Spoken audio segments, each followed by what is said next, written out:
తీసుకుని వచ్చారు.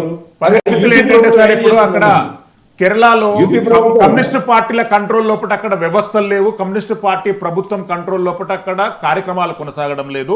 ఈడీ ఒక రీసెంట్లీ ఒక కేసు నమోదు చేసింది. అక్కడ ఉన్నటువంటి తీవ్రవాద సంస్థలన్నిటికీ మిడిల్ ఈస్ట్ నుండి కొన్ని లక్షల కోట్ల రూపాయలు ట్రాన్స్ఫర్ అవుతున్నాయి. వాటిని డెవలప్మెంట్ మోడుగా ప్రభుత్వాలు ఇనాగ్రేషన్ చేస్తున్నాయి అనేటటువంటిది ఒక ప్రధానమైనటువంటి అలిగేషన్. శ్రీశైలం గారు దయచేసి ఒక మాట వినండి. ఎన్ఆర్ఐస్ నుంచి ఏ ఎక్స్ట్రీమిస్ట్ ఆర్గనైజేషన్స్ కు ఫండ్స్ అంటూ ఉండొచ్చు, నేనేం కాదని చెప్పడం లేదు. అస్సాం మోడల్లో ఎందుకు అడ్మినిస్ట్రేషన్ చేయరు సార్? ఒక్క నిమిషం సార్, అస్సాం మోడల్లో అడ్మినిస్ట్రేషన్ ఎందుకు చేయరు సార్? 1950 సంవత్సరంలో ఇల్లీగల్ ఇమిగ్రేషన్ మీద బ్యాన్ చేసుకుంటూ చట్టం ఉంది. ఫస్ట్ టైం ఇంపోజ్ చేసుకుంటే కేసులు పెట్టారు. మీరు ప్రజలను అడ్మినిస్ట్రేట్ చేయండి, వాళ్ళ ఐడియాలజీని కాదు, మీరు సిద్ధాంతాలను గౌరవించండి, ఉన్మాదాలను కాదు. వీటి మీద మీరు పునరాలోచించవలసినటువంటి అవసరం ఉంది. కమ్యూనిస్టులు అంటే ప్రతి ఒక్కరికి గౌరవం ఉంది, డిబేట్ లో ఉన్నటువంటి ప్రతి ఒక్కరికి గౌరవం ఉంది. కానీ మీ ఇంప్లిమెంటేషన్ ప్రాసెస్ మీద అనుమానాలు ఉన్నాయి. మీరు చేస్తున్నట్టు కాకుండా మీరు ఇంకో రూపంలో మాట్లాడితే ఎట్లా? రైట్, గఫూర్ గారు మీరు మాట్లాడండి.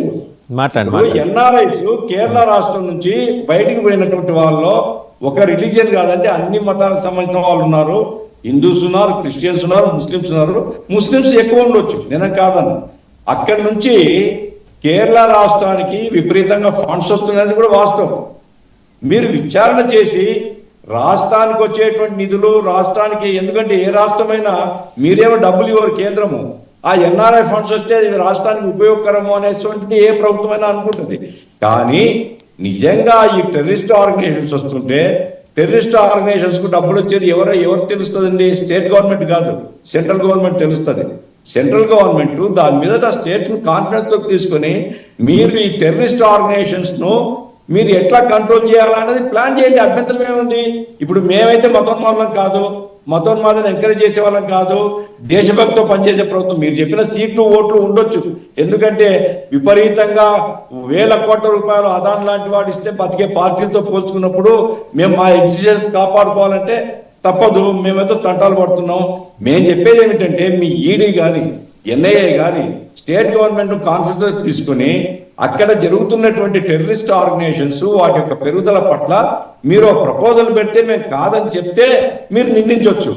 అదేమీ లేకుండా ఆయన డీజీపీ మహానుభావుడు సీఎంతో చర్చించకుండానే ప్రెస్ కు రిలీజ్ చేసేస్తాడు.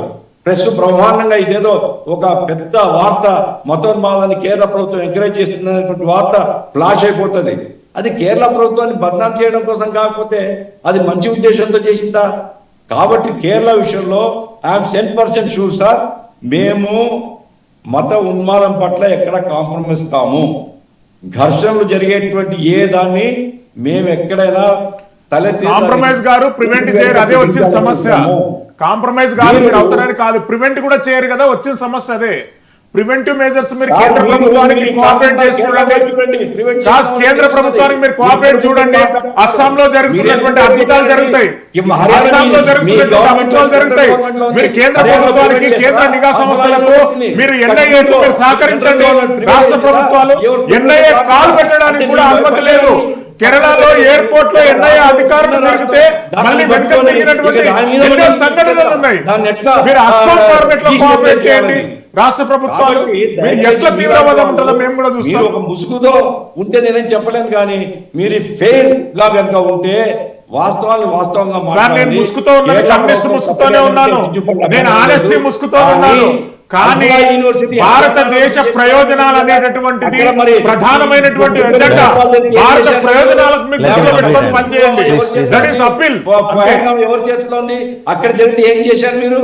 కాబట్టి ఒక గవర్నమెంట్ ను కాన్ఫిడెన్స్ తీసుకొని ఆ గవర్నమెంట్ తో నెగోషియేట్ చేసి సెంట్రల్ గవర్నమెంట్ ప్లాన్ చేయాలి తప్ప ఆ గవర్నమెంట్ ఏదో పద్ధతిలో ముద్దాయిగా నిలబెట్టాలని ప్రయత్నం. రాజకీయాలు కాదు, దేశ భద్రత, దేశ ప్రయోజనాలే ప్రధానంగా అనుకోండి ప్లీజ్. రవికిరణ్ గారు మాట్లాడతారు సార్. ఒకసారి రవికిరణ్ గారు. సార్ దురదృష్టం ఏంటంటే